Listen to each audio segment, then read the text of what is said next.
안녕하세요. 마라나타 캐나다 교육교회의 조롬입니다. 오늘은 기독교의 기본 진리 62번째 시간 벨직 신앙 고백서 제3조에 관한 내용입니다. 인간에게는 스스로 하나님을 찾을 수 없는 태생적인 한계, 곧 죄가 있기 때문에 오직 하나님께서만 먼저 당신을 사람들에게 나타내 보여주실 수 있습니다. 그것을 흔히 계시라고 하는데, 하나님께서 보여주시는 어떤 것을 그분의 계시로 알기 위해서는 죄의 장벽이 무너져 내려야만 합니다. 즉, 여전히 죄 가운데 살고 있는 사람에게는 하나님의 그 어떤 계시도 그저 우연이나 신기한 현상일 뿐 하나님을 알아가는 일에 전혀 도움이 되지 않습니다. 하나님께서 주시는 계시의 가장 보편적이고 일반적인 경우는 바로 자연 만물, 즉 하나님께서 창조하신 우주의 모든 것들 안에 하나님의 영원하신 능력과 신성을 담아두신 것입니다. 그래서 이러한 계시를 자연 계시 혹은 일반 계시라고 부릅니다. 하지만 예수 그리스도를 믿음으로 모든 죄를 용서받은 사람이라 할지라도 죄에 물들어 살던 그 습성과 본성의 찌꺼기는 마법처럼 한순간에 다 사라지는 것이 아니기 때문에 자연 만물을 보며 하나님의 어떠하심과 그분의 뜻을 구체적으로 깨닫는 데는 한계가 있습니다. 이 한계는 순전히 우리의 연약함 때문이죠. 그런데 우리를 구원하시기로 하신 하나님은 우리의 이런 한계와 부족함을 그저 알아서 극복하라고 질책하고 꾸짖기만 하는 분이 아닙니다. 아이에게 처음으로 자전거 타는 법을 가르쳐주는 아버지의 모습을 잠시 떠올려 보십시오. 앞을 보고 페달을 이렇게 저렇게 밟는 거야 라고만 하고 자 이제 혼자 타봐 하는 아버지가 있을까요? 뒤에서 열심히 따라 뛰면서 자전거가 넘어지지 않게 아이 몰래 붙잡아주고 하지 않습니까? 그러면 아이는 마치 자기가 혼자 탄 양 기뻐하고 으쓱하겠죠. 우리가 하나님을 전능하신 창조주로 그리고 우리의 구원자요 주인으로 무엇보다 나를 사랑하시는 참된 아버지로 알아가는 일에 있어서도 똑같이 해주십니다. 그것이 바로 하나님께서 직접 우리에게 말씀해 주시는 것이죠. 그래서 이러한 계시를 일컬어서 하나님의 특별 계시라고 부릅니다. 그럼 특별 계시는 어떤 형태로 주실까요? 하나님께서 세상에 처음 만드신 사람과는 직접 대화를 하셨습니다. 물론 하나님은 영이시기 때문에 사람이 눈으로는 볼 수 없지만 그분의 음성은 들려주시기도 했습니다. 또 꿈이나 환상을 통해 사람에게 나타나시기도 했고 모세에게는 불의 모습으로 나타나셔서 직접 돌판에 십계명을 새겨주시기도 하셨습니다.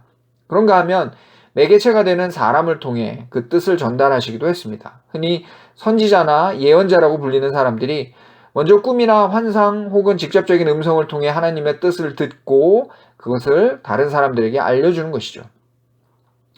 이런 것은 주로 예수님 이전 구약시대의 방식이었는데 이 모든 메시지들의 핵심은 사실 예수님 자신이었기 때문에 훗날 예수님은 스스로 하나님의 말씀으로 이 땅에 오시게 됩니다. 그리고 자신의 제자들인 사도들을 통해 계속해서 하나님의 뜻, 곧 온 세상의 구세주로 보냄을 받으신 예수님 자신을 전하게 하셨죠. 그래서 이후에 기록된 히브리서라는 성경에 보면 하나님의 계시와 그 중심에 계신 예수님을 이렇게 증거했습니다.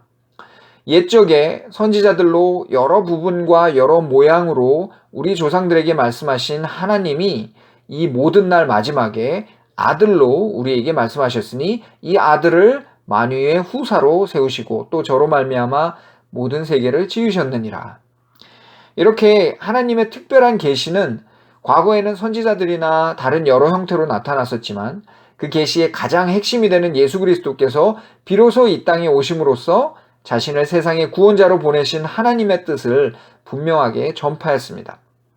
뿐만 아니라 예수님께서 다시 하늘로 돌아가신 이후에도 그분의 사도들과 경건한 사람들을 통해 예수 그리스도를 통한 하나님의 구원의 뜻을 글로 남겨 오고 오는 모든 세대에 전하도록 하셨는데 그것이 오늘날 우리가 들고 있는 성경이라는 책입니다. 따라서 이렇게 하나님의 계시의 말씀이 다 기록된 후에는 하나님의 모든 뜻이 이 성경을 통해서만 전해지고 전파되게 하셨습니다. 그래서 하나님의 특별 계시는 곧 성경을 가리키는 말이 되었습니다. 그런데 이 성경을 진정한 하나님의 말씀으로 믿기 위해서는 먼저 확립되어야 할 것이 바로 성경을 누가 기록했는가 하는 점입니다. 세상 사람들은 성경이 그저 이런저런 사람들이 자기가 보고 듣고 경험한 것들을 주관적으로 기록한 하나의 인간적 창작물로만 여기지만 그래서는 그것을 하나님의 말씀 혹은 하나님의 뜻이라고 믿을 수가 없습니다. 어찌 보면 문체가 탁월한 한 소설가의 글보다 못하게 여겨도 할 말이 없게 되죠.